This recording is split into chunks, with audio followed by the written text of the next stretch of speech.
영상 시작 전 여러분들의 구독과 좋아요는 큰 힘이 됩니다.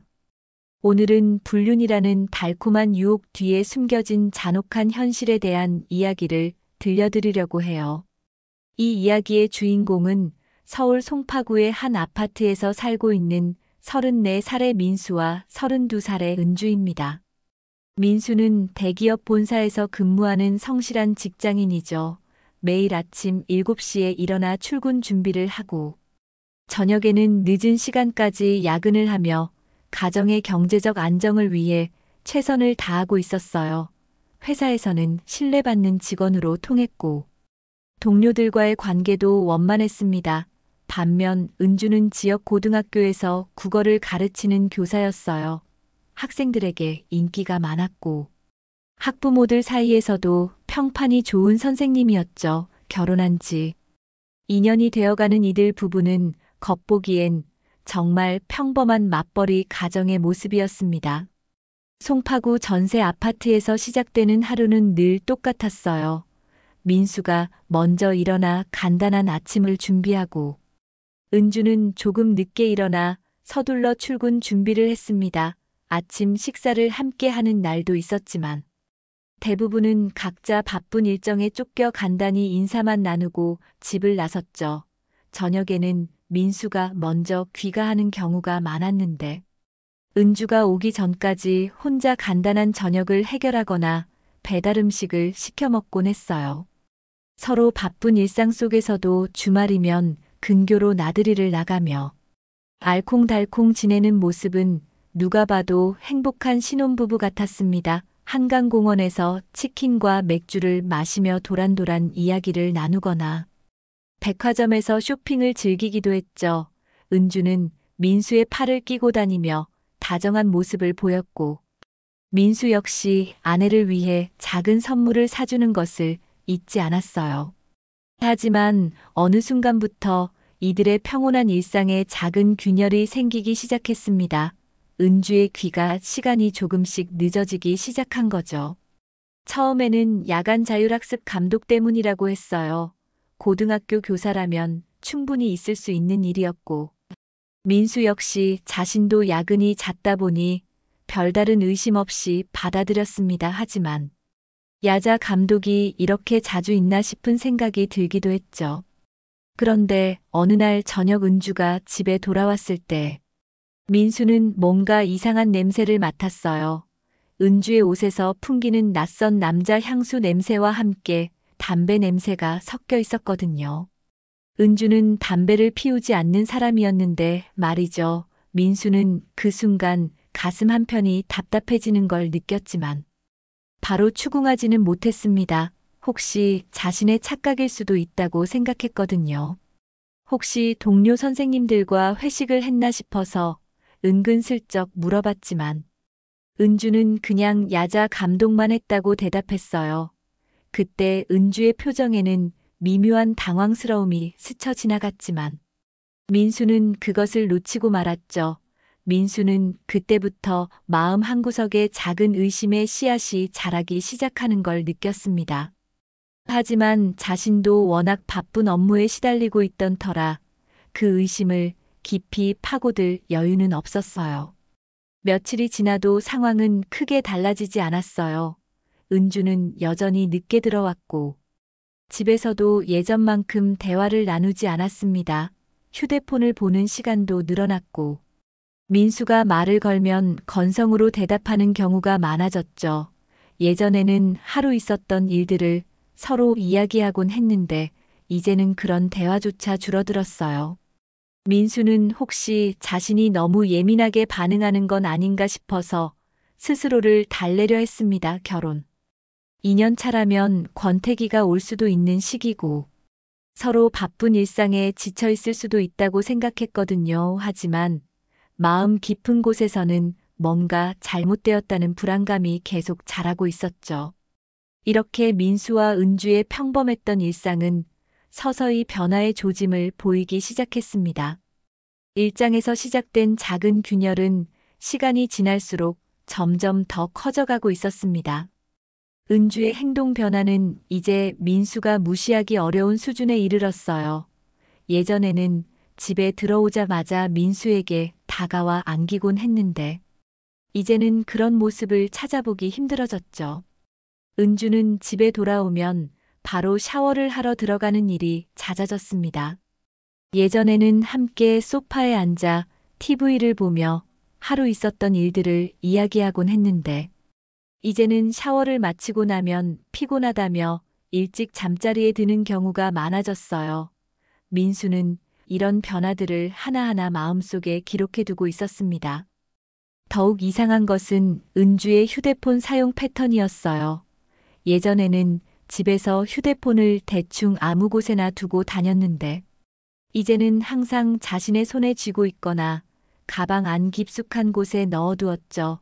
화장실에 갈 때도 휴대폰을 가져가는 모습을 보며 민수는 점점 더 의심스러워졌습니다. 문자 메시지가 오면 재빨리 확인하고는 화면을 뒤집어 놓거나 엎어두는 행동도 자주 보였어요. 어느 날 저녁 은주가 샤워를 하러 들어간 사이 거실 소파에 휴대폰이 놓여 있는 것을 발견했습니다. 민수는 잠깐 망설였지만 결국 휴대폰을 집어들었어요. 하지만 화면에는 비밀번호 입력창만 떠 있을 뿐이었죠.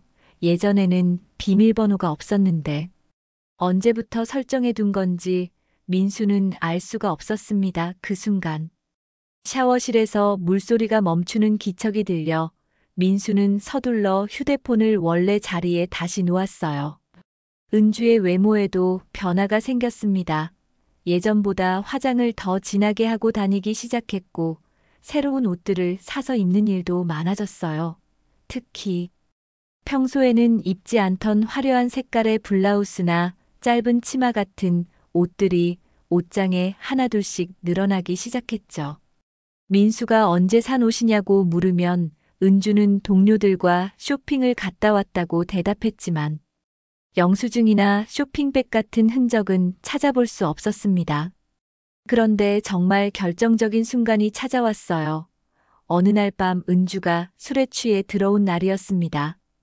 평소에 술을 거의 마시지 않던 은주가 얼굴이 빨갛게 달아오른 채로 비틀거리며 집에 들어왔죠.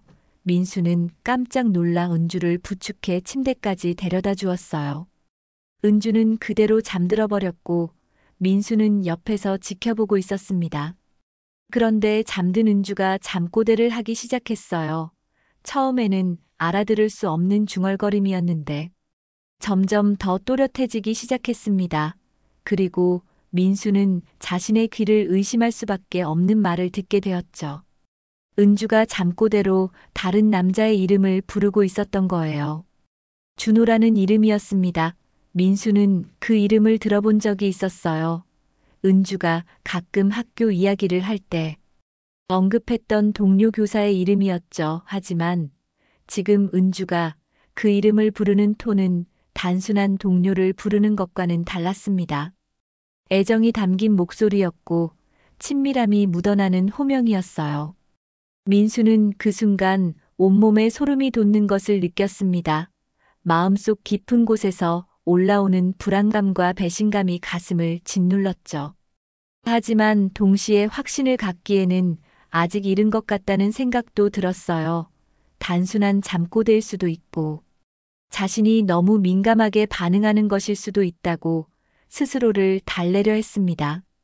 하지만 그날 밤 이후 민수는 더 이상 예전처럼 평온할 수 없었어요. 은주의 모든 행동과 말 하나하나가 의심스러워 보였고 집안의 분위기도 점점 더 어색해져 갔습니다. 준호라는 이름은 민수의 머릿속에서 지워지지 않았고 그 이름을 떠올릴 때마다 가슴이 답답해졌어요.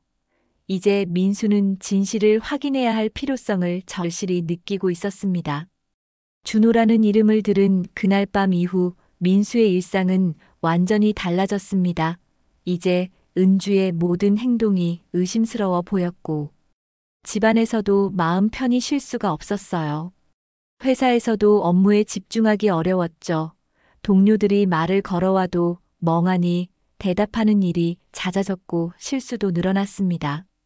민수는 인터넷에서 불륜의 징후들에 대한 글들을 찾아보기 시작했어요. 귀가 시간 변화, 휴대폰 비밀번호 설정, 외모 변화, 냄새 변화 등 모든 항목이 은주의 현재 모습과 일치했습니다. 하지만 여전히 확신을 갖기는 어려웠죠. 혹시 자신이 너무 의심이 많아진 것은 아닌지 스스로를 되돌아보기도 했어요.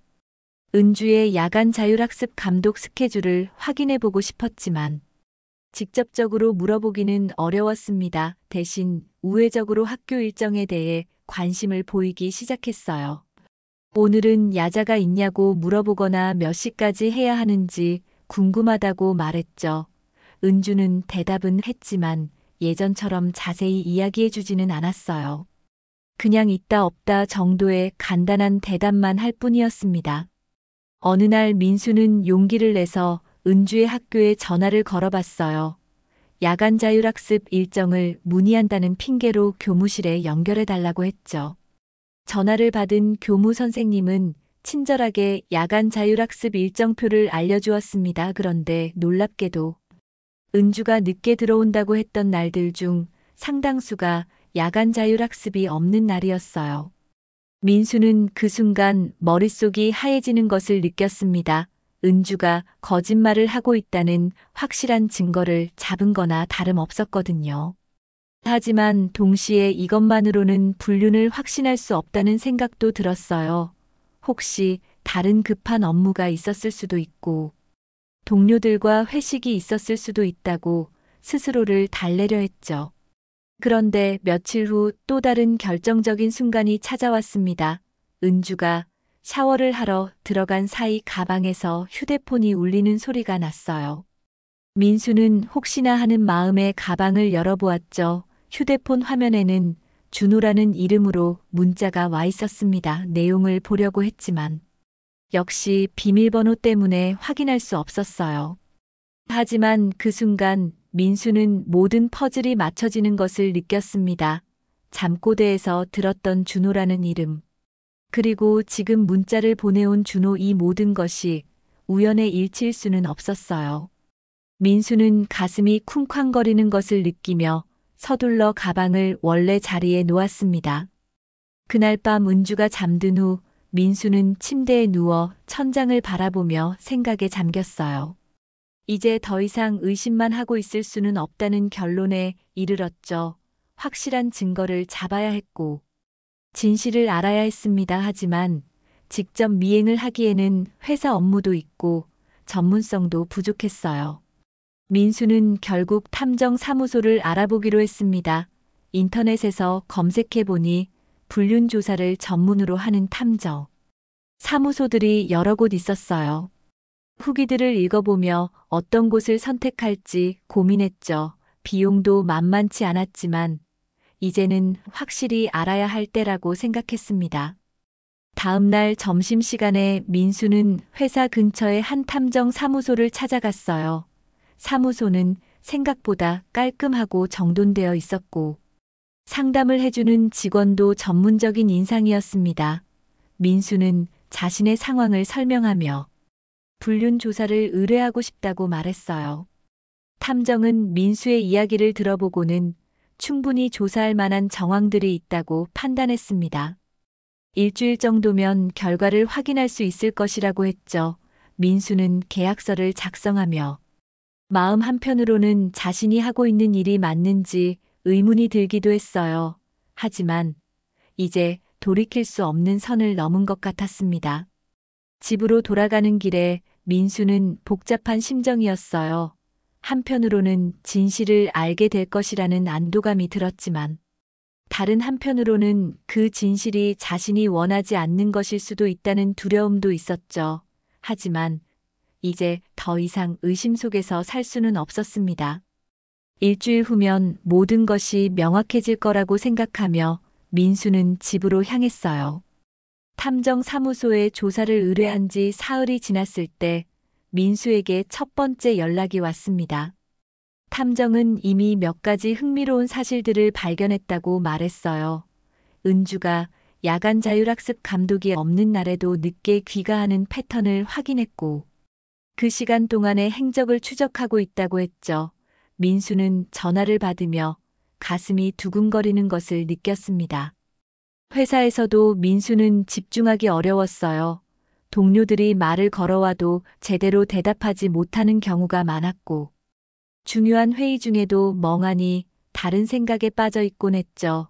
부장님이 괜찮냐고 물어볼 정도로 민수의 상태는 눈에 띄게 달라져 있었습니다. 하지만 이런 상황을 누구에게 말할 수도 없었어요. 집에서 은주와 마주할 때마다 민수는 복잡한 감정에 휩싸였습니다. 혹시 자신의 의심이 틀렸을 수도 있다는 희망과 이미 확신에 가까운 불안감이 동시에 밀려왔어요. 은주는 여전히 평소와 다름없는 모습을 보였지만 민수의 눈에는 모든 행동이 연기처럼 느껴졌죠. 특히 준호에 대한 이야기가 나올 때면 은주의 표정에서 미묘한 변화를 읽을 수 있었어요. 일주일째 되는 날 오후 탐정으로부터 다시 연락이 왔습니다. 이제 결과를 보여줄 수 있다고 했어요. 민수는 서둘러 회사를 나와 탐정 사무소로 향했죠. 가는 길에 마음의 준비를 하려 했지만 실제로는 아무런 준비도 할 수 없었습니다. 진실이 무엇이든 받아들여야 한다는 생각뿐이었어요. 탐정 사무소에 도착하자 담당 탐정이 두꺼운 파일을 민수 앞에 놓았습니다. 그 안에는 사진들과 상세한 보고서가 들어 있었어요. 첫 번째 사진을 보는 순간 민수는 모든 것을 확신할 수 있었죠. 은주가 학교 뒷문 근처에서 한 남자와 함께 나오는 모습이 선명하게 찍혀 있었거든요. 그 남자가 바로 준호였습니다. 민수는 예전에 은주가 보여준 학교 단체 사진에서 본 얼굴이라 금방 알아볼 수 있었어요. 두 사람은 자연스럽게 팔짱을 끼고 걸어가고 있었고 표정도 편안하고 행복해 보였죠. 이것만으로도 충분히 충격적이었지만 뒤따라 나온 사진들은 더욱 충격적이었습니다. 빈 교실 안에서 포옹하고 있는 모습, 학교 근처 식당에서 다정하게 식사를 하는 장면, 심지어 호텔에 함께 들어가는 모습까지 모든 것이 생생하게 기록되어 있었어요. 탐정의 설명에 따르면 은주는 야간 자율학습이 없는 날에도 학교에 남아서 준호와 시간을 보낸 후 함께 외부로 나가곤 했다고 합니다. 특히 충격적인 것은 호텔 출입 기록이었어요. 지난 한 달 동안 총 7번이나 같은 호텔을 이용했다는 것이 확인되었죠. 체크인과 체크아웃 시간까지 정확히 기록되어 있었습니다. 민수는 그 시간들을 떠올려 보니 모두 은주가 늦게 들어온 날들과 일치했어요. 보고서에는 준호에 대한 신상 정보도 포함되어 있었습니다. 36살의 미혼 남성으로 은주와 같은 학교에서 체육을 가르치고 있다고 했어요. 학생들과 동료들 사이에서 인기가 많고 활발한 성격으로 알려져 있었죠. 이혼 경력은 없지만 여러 차례 연애 경험이 있었다고 기록되어 있었습니다. 민수는 사진들을 하나하나 넘겨보며 손이 떨리는 것을 느꼈어요. 특히 은주와 준호가 호텔에서 나오는 모습을 찍은 사진을 볼 때는 구역질이 날 것 같았죠.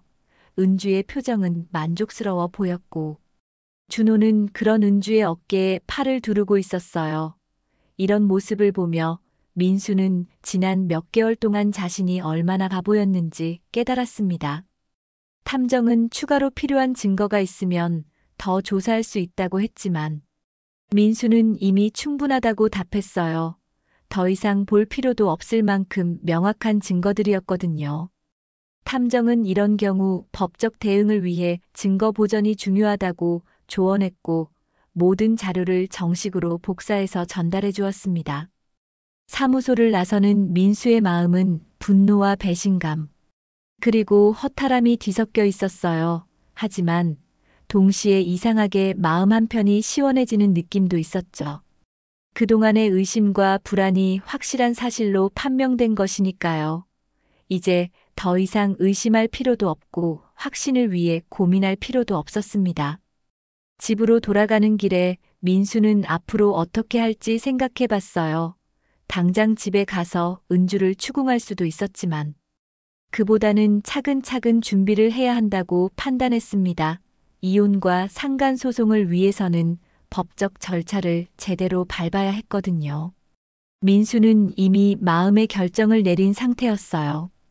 탐정사무소에서 나온 민수는 곧바로 집으로 향하지 않았습니다. 대신 근처 공원에 앉아 한참 동안 생각에 잠겼어요. 손에는 은주와 준호의 불륜을 증명하는 확실한 증거들이 들어있었지만 당장 집에 가서 따져 묻고 싶은 마음을 억눌러야 했죠. 감정적으로 대응하기보다는 차분하게 계획을 세워야 한다고 스스로를 달랬습니다. 저녁 8시가 되어서야 민수는 집으로 들어갔어요. 현관문을 열고 들어서는 순간 은주가 거실에서 TV를 보고 있는 모습이 보였습니다. 평소와 다름없는 모습이었지만 민수의 눈에는 모든 것이 다르게 보였어요. 저 여자가 불과 몇 시간 전까지 다른 남자와 호텔에서 시간을 보내고 있었다는 사실을 알고 있으니까요. 여보 일찍 들어왔네. 오늘 야자 없어서 일찍 올 수 있었어. 은주는 평소처럼 밝은 목소리로 말했습니다.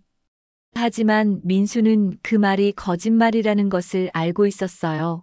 탐정의 보고서에 따르면 오늘도 은주는 준호와 함께 학교 근처 식당에서 저녁을 먹고 호텔에 들렀다 나왔거든요. 그런데도 태연하게 거짓말을 하고 있는 은주의 모습에 민수는 속이 끓어올랐습니다. 아, 그래, 수고했어. 민수는 최대한 평온한 목소리로 대답했어요. 내면의 분노와 배신감을 숨기기 위해 애써 노력했죠. 그리고 평소처럼 옷을 갈아입으러 안방으로 들어갔습니다. 옷을 갈아입으면서도 민수의 머릿속에는 오늘 본 사진들이 계속 떠올랐어요. 은주가 준호의 팔에 기대어 웃고 있는 모습, 호텔에서 나오며 행복해 보이는 표정들이 선명하게 기억났죠. 거실로 다시 나온 민수는 소파에 앉아 은주와 함께 TV를 보기 시작했습니다. 겉으로는 평범한 부부의 모습이었지만 민수의 마음속은 폭풍이 몰아치고 있었어요. 은주는 예능 프로그램을 보며 가끔 웃음을 터뜨렸는데 그 웃음소리조차 민수에게는 가식적으로 들렸습니다. 저런 식으로 자신을 속이고 있었구나 하는 생각에 더욱 화가 났어요. 오늘 학교에서 별일 없었어. 민수가 일부러 물어봤습니다. 은주는 잠깐 당황하는 기색을 보이더니 별일 없었어. 그냥 평범한 하루였지 뭐라고 대답했어요. 그런데 민수는 은주가 대답할 때 시선을 피하는 것을 놓치지 않았죠. 예전에는 눈을 마주보며 자연스럽게 대화했는데 이제는 그런 모습을 찾아볼 수 없었습니다. 준호 선생님은 어때? 요즘도 잘 지내? 민수가 의도적으로 준호의 이름을 꺼냈을 때 은주의 표정에는 순간적으로 놀라는 기색이 스쳤습니다. 하지만 곧 평정을 되찾으며 응, 잘 지내는 것 같아. 왜 갑자기 그 사람 이야기를 하고 반문했어요. 민수는 그냥 궁금해서라고 대답했지만 속으로는 은주의 반응을 면밀히 관찰하고 있었죠. 그날 밤 잠자리에서도 민수는 잠들 수 없었습니다. 바로 옆에서 자고 있는 은주를 바라보며 복잡한 감정에 휩싸였어요. 한때는 사랑했고 평생을 함께하겠다고 약속했던 사람인데 이제는 완전히 다른 사람처럼 느껴졌죠. 은주의 얼굴을 보고 있으니 오늘 사진에서 봤던 준호와 함께 있는 모습이 자꾸 떠올랐어요. 민수는 이제 더 이상 이 상황을 지속할 수 없다는 결론에 이르렀습니다. 증거는 충분히 확보했고 은주의 거짓말과 배신도 확실히 확인했어요. 하지만 감정적으로 폭발하기보다는 법적 절차를 통해 정당하게 해결하고 싶었죠. 상간소송과 이혼소송을 위해서는 전문가의 도움이 필요했어요. 다음 날 아침에도 은주는 평소와 다름없이 출근 준비를 했습니다. 오늘도 야자 있어서 늦을 것 같아라고 말하며 집을 나서는 은주를 보며 민수는 속으로 씁쓸한 웃음을 지었어요. 또 거짓말이었죠. 탐정이 확인해준 일정표에 따르면 오늘은 야간 자율학습이 없는 날이었거든요. 은주가 나간 후 민수는 인터넷에서 이혼 전문 변호사를 찾아보기 시작했습니다. 불륜으로 인한 이혼과 상간소송에 경험이 많은 변호사를 찾는 것이 중요했어요. 여러 법무법인의 홈페이지를 둘러보며 상담 예약을 잡았죠. 이제 더 이상 망설일 시간은 없었습니다. 회사에서도 민수는 이혼 절차에 대해 미리 알아보기 시작했어요. 동료 중에 이혼 경험이 있는 사람들에게 은근슬쩍 조언을 구하기도 했죠. 물론 자신의 상황을 직접적으로 이야기하지는 않았지만 일반적인 절차나 주의사항들을 들을 수 있었어요. 그렇게 며칠을 보내며 민수는 철저히 준비를 해나갔습니다. 은주 앞에서는 여전히 아무것도 모르는 척했지만 마음속으로는 이미 이혼을 결심한 상태였어요. 더 이상 이런 거짓된 결혼 생활을 지속할 이유가 없었죠.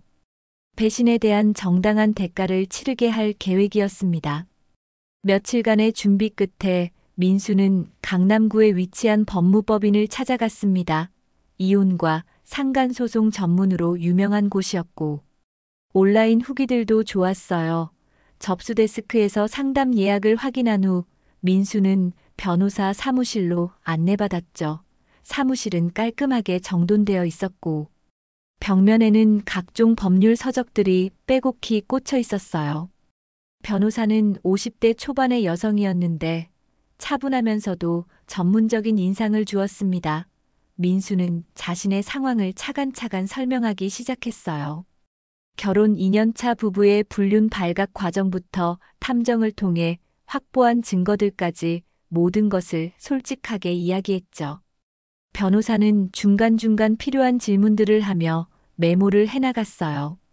탐정 사무소에서 받은 파일을 변호사에게 보여주자 변호사는 꼼꼼히 사진들과 보고서를 검토했습니다. 호텔 출입 기록과 함께 찍힌 사진들.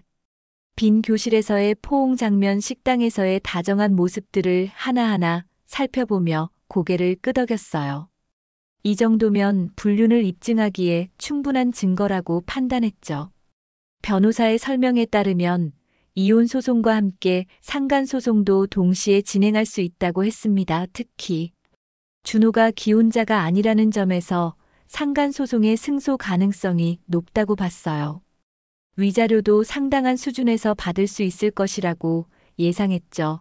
민수는 변호사의 설명을 들으며 마음이 좀 더 편해지는 것을 느꼈어요.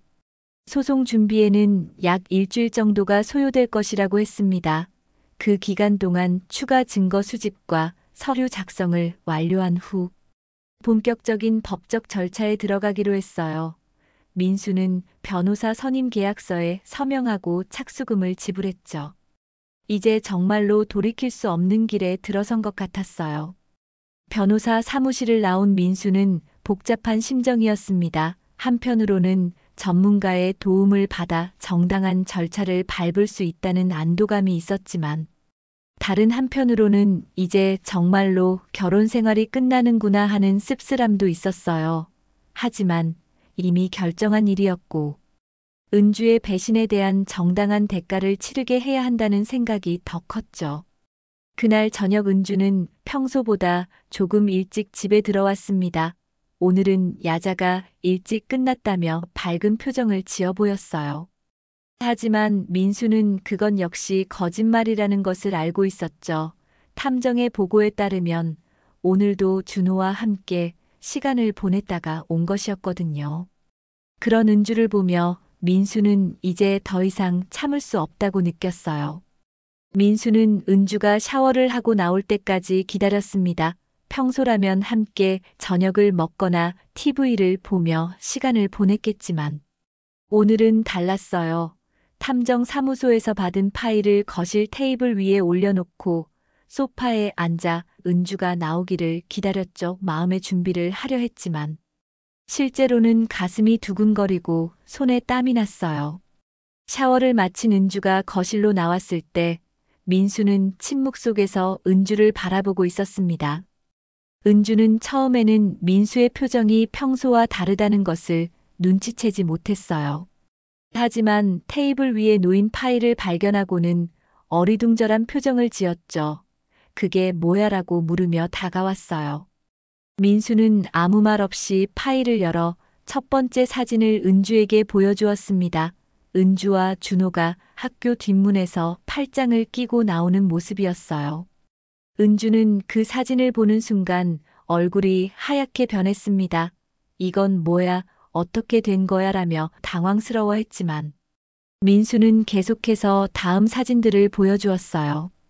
빈 교실에서 포옹하는 모습, 식당에서 다정하게 식사하는 장면, 그리고 호텔에 함께 들어가는 사진까지 모든 증거들이 은주 앞에 펼쳐졌습니다.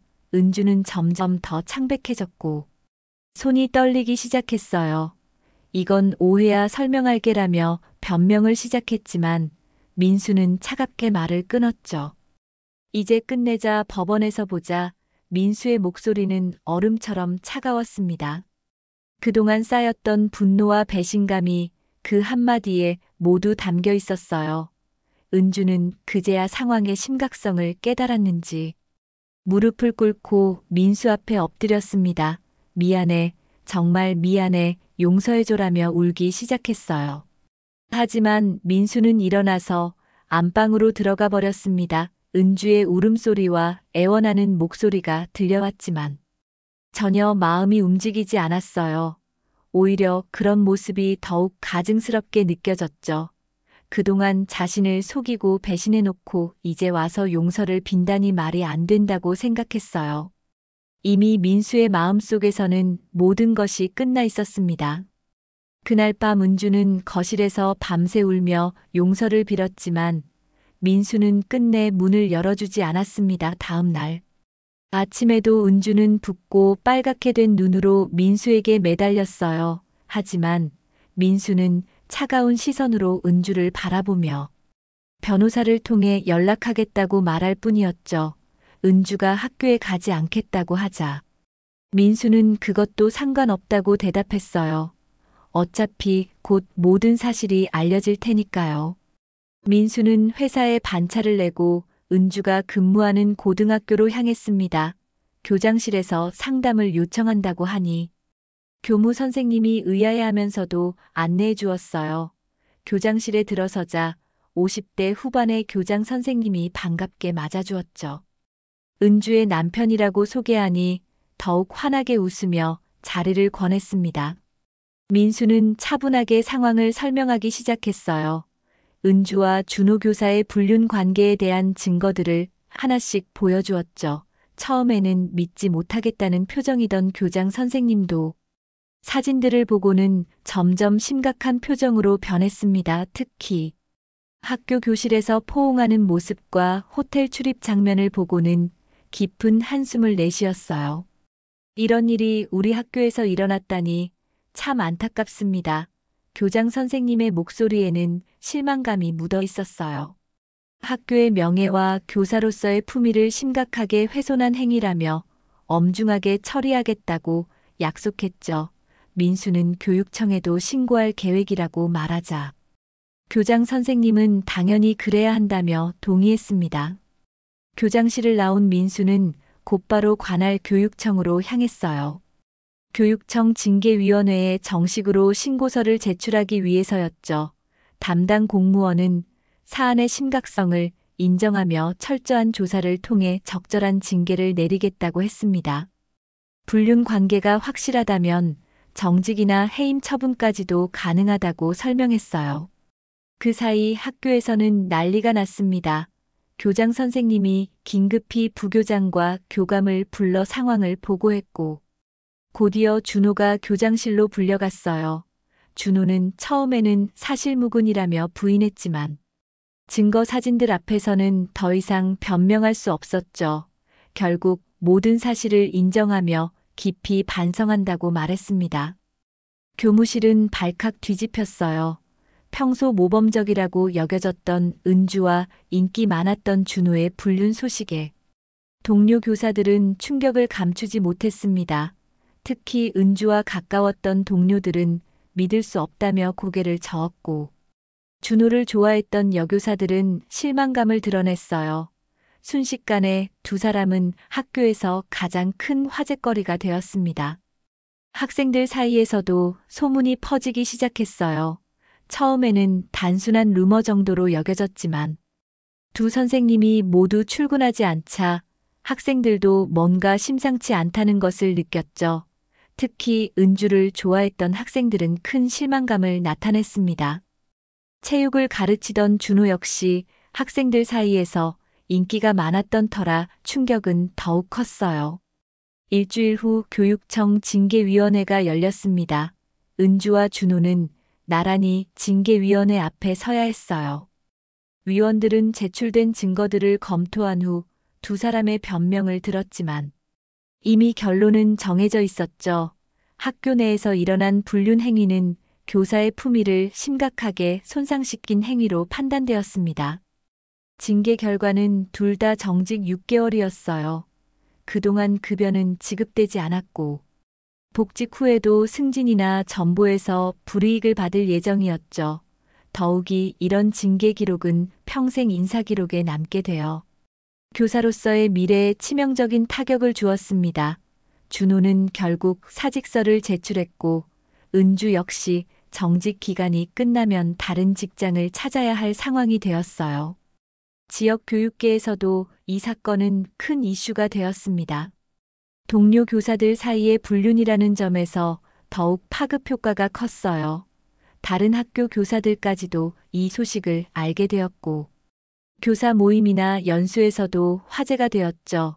은주와 준호의 이름은 이미 지역 교육계에서 오명을 떨치게 되었습니다. 경제적 타격도 만만치 않았어요. 은주는 정직 기간 동안 급여를 받을 수 없었고 준호 역시 사직으로 인해 수입이 완전히 끊어졌죠. 특히 준호는 전월세 대출까지 있던 상황이라 금전적 어려움이 더욱 심각했습니다. 새로운 직장을 찾으려 해도 교사 경력의 불륜으로 인한 징계 기록이 남아있어 쉽지 않았어요. 학부모들 사이에서도 이 사건은 큰 충격이었습니다. 자녀들을 가르치던 선생님들의 불륜 소식에 학부모들은 분노했고 학교 측에 항해 전화가 빗발쳤어요. 특히 은주가 담임을 맡았던 학급의 학부모들은 담임 교체를 요구했죠. 학교는 부랴부랴 새로운 담임을 배정해야 했고 한동안 수습에 큰 어려움을 겪었습니다. 이렇게 한순간의 잘못된 선택이 두 사람의 인생을 송두리째 바꿔놓았어요.